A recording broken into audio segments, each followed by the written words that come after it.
思瑶就派在芝山捷运站跟北投捷运站的外面开始拍照，好可恶！蒋万安，你为什么让霸团有特权，可以在捷运站门口摆摊？为什么你们这些人可以不用钱？好可怕！大家赶快来守护我这个好运！这是吴思瑶的论述。青鸟可以上凯道，可以组志工团，可以收斗内，可以进学校，可以进捷运站。青鸟直接跟赖清德告状，现在是青鸟治国。赖清德的两岸路数真的非常的倒退。大公小公司最早以前谁讲的？曹新成都没有人出来谴责赖清德卖台，这拿国民党去攻你的中共同路人。曹新成以前是统派，到了青鸟这里之后，他吸收了很多派跟台派的毒素，台独精神堕落到这种程度，这也是我们中华民国灾难的开始。Ladies and gentlemen, welcome the host.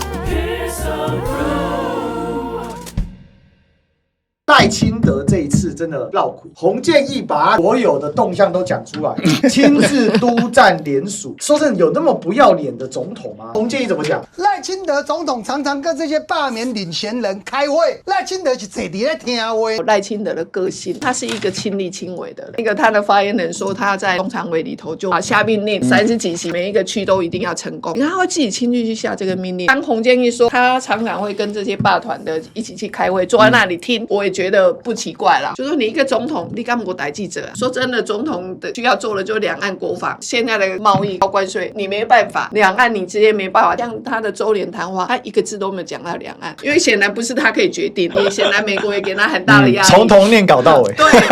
然后脸色很臭，看起来是美中共管，不然他怎么会在520的前2、3天追踪访问的时候去讲到大小公司的并购案？我就觉得最近这1、2天要讲一下，国民党真的这样子不大行，都没有人出来谴责赖清德卖台，他就说他的大小公司并购说，他就说这拿国民党去攻你的中共同路人，对啊，民众党一个的中共同路人然后统派去攻你的攻，你们要卖台，个人像赖清德攻拢无代志，赖清德为什么对任何事情都亲力亲为？我觉得他来自于没有自信，没有安全感。你看19年过去，他可能被蔡英文压着打，他实在是什么事都不能做，所以当他有一天冒出来的时候，他就觉得他要所有一把抓，结果他想抓，说真的，总统就是两岸国防外交啊，但是这些似乎都不是他可以做决定的，因为都有人帮他决定，所以他只好去管这种小事啊，管这种小事就会让真的很悲哀，我们一个国家的一个领导人居然去做这样的一个事情。可是对青鸟来讲，哇，讲现在是青鸟治国，青鸟可以上凯道，青鸟可以组志工团，青鸟可以收斗内，青鸟可以进学校，青鸟可以进捷运站，青鸟直接跟赖清德告状，您对这类委员、对这类议员不明心。对，我曾经评论过赖清德普信之前就有说，民进党中常会之前有一次，赖清德约了所有的35个罢团到民进党中央开会，有的是本人亲自来，有的是用线上开会，全台湾的都到了民进党去开会。这件事情本来就是这个新闻，我不知道大家有没有印象，这是有脉络。曹新成自己也说过，我们要跟赖清德告状，谁有动谁没动，这是曹新成他自己在记者会讲，这些都是事实。所以洪建义只不过是把过去发生过的新闻再讲一遍而已，当时没有人关注，现在大家觉得听起来好像是真的。为什么？因为就在赖清德520的演讲之后嘛，因为赖清德怎么说的？用更大的民意来解决民意，民进党从来不是主导，就是因为他又在讲这句话，所以呢，洪建义讲完之后好像在打脸赖清德，但其实他们这个脉络双轨并行，一直以来都是如此。赖清德这一次，你看得出来他的520的讲稿里面没有出现两岸，说因为遭到不能说，有的人说他懒得说，那有的人说是各种讲法啦，不能谈啊，懒得谈了，还有天方夜谭嘛。我必须要讲的是他很想，但他绝对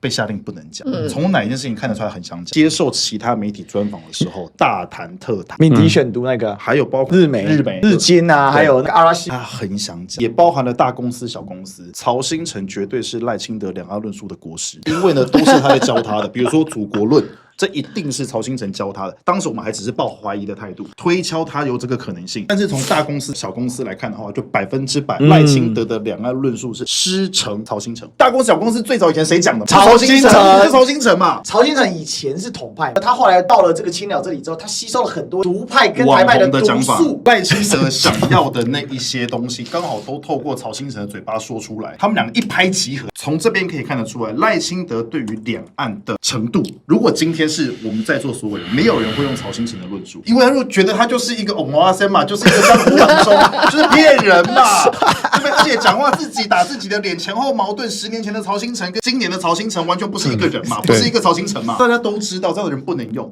赖清德用的很真的讲到我心坎，这就是现在我非常确定定调，曹新成就是赖清德政府两岸论述的国师，这也是我们中华民国灾难的开始。台独今生堕落到这种程度，我觉得赖清德也是蛮可怜的啊，可恶之人必有可怜之处。赖清德的两岸论述真的非常的道，他没有人可以用，他不像蔡英文，因为蔡英文他是跟着李登辉，然后包括他当年帮他起草这个特殊国与国关系两国论，他就看着李登辉如何去用中华民国的包装去偷渡这些台湾独立的这些思想。蔡英文他本身又是法学博士，玩弄这些文字游戏，他至少玩的比较高明。那他后来在执政之后，他也培养出一群笔杆写手，是啊，不管是在体制内还是体制外的，你就会发现现在论述是会唬得你一愣一愣的哦，看似有些模样的哦。但是很可惜，就是因为赖清德跟蔡英文的关系是这样，从2019年那时候赖清德出来选总统，然后就被蔡英文压在地上摩擦。可是赖清德也很可怜，他在蔡英文身边，从行政院长到副总统，看了他8年，他就觉得说哇，蔡英文总统作威作福，看加送，然后完全执政，他一呼百应，又完全执政，国会、立法院听他的 ，KOL、侧翼、意见领袖听他的，图文作家听他的， YouTuber 听他的，大家都是他的。他太爽了哇！哪天我也当总统，哇后对。后来终于得偿所望，得偿所望，赖清德就当上了总统。那结果赖清德当总统当得很憋屈啊，对不对？国会也不听他的，对不对？朝小野大，蓝白整天不听话。蔡英文培养出那些网军产业链，不听他的，也不是他的，然后又给日经，然后又给 YouTuber 敏迪选读。对，我觉得最后那一个最指标性，敏迪选读跟谁好？跟蔡英文好。敏迪选读连离婚证书都请蔡英文，没错，对，他跟蔡英文跟萧美琴多好，超级好的。但对不起，赖清德他想要试图讨好英系的这一些意见领袖，对，他就把珍贵的周年纪念专访给了一个 YouTuber 大谈特谈。对 ，Andy 说的很，他的这个曹新成教他这些论述，他写到保养，他就想大讲特讲，但是在正式的场合他不敢讲，一定是某些更高的政治压力哦。188个也没当，他在选择去这些 KOL 啊，或者说比较一些财经啊、财讯哦，谢金河他们讲，奇怪，就是找谢社长和古海明灯是要讲什么？我也不知道啊，所以你就会看到说赖清德他其实当得很憋，所以你说他的两岸论述了无新意，甚至是论述倒退。一觉醒来10年前，曹新成那时候兴风作浪年代，对啊，论述带到今天来，没有演技，没有演化，也没有吸取英系呀、谢系呀、菊系什么的都没有，连阿扁都看不下去。你就知道赖清德这个总统既没有论述，也没有国策，然后他的侧翼跟正规军也都好像指挥的不是很好。你说三军统帅、网军统帅，没有一个做得好。那这样的总统，我说真的，你过去1年他就职1周年，我请问过去1年你还记得赖清德总统有什么具体政绩让你有印象吗？政绩没有啦，政治斗争政争满满。普信男，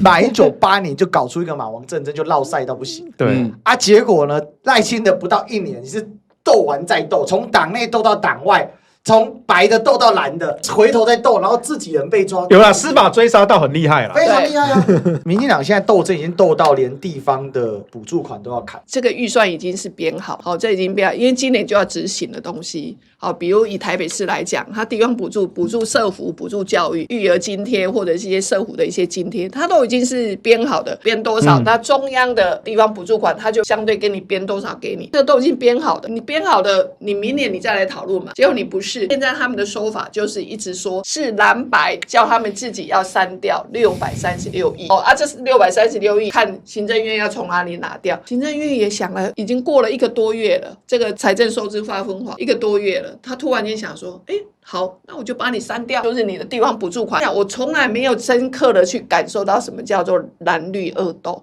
这个就是一个朝野蓝绿恶斗最标准的。他怪在野党去删他预算，一般老百姓他不会搞清楚，说我删的是到底是该删不该删。基本上应该是给大家一个概念啦，政府呢通常编了一个预算之后呢，民意机关呢他一定会去审核这些预算。那审核这些预算呢，说真的，行政单位不免他会胡编，所以呢，他给民意单位他就觉得说，我们大概是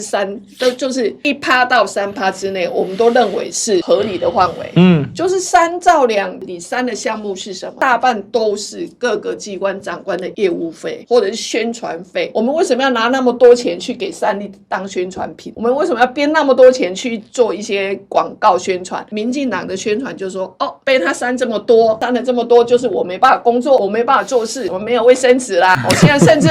何志伟都说，剩下1个礼拜以后，阿兵哥真的有没有饭吃？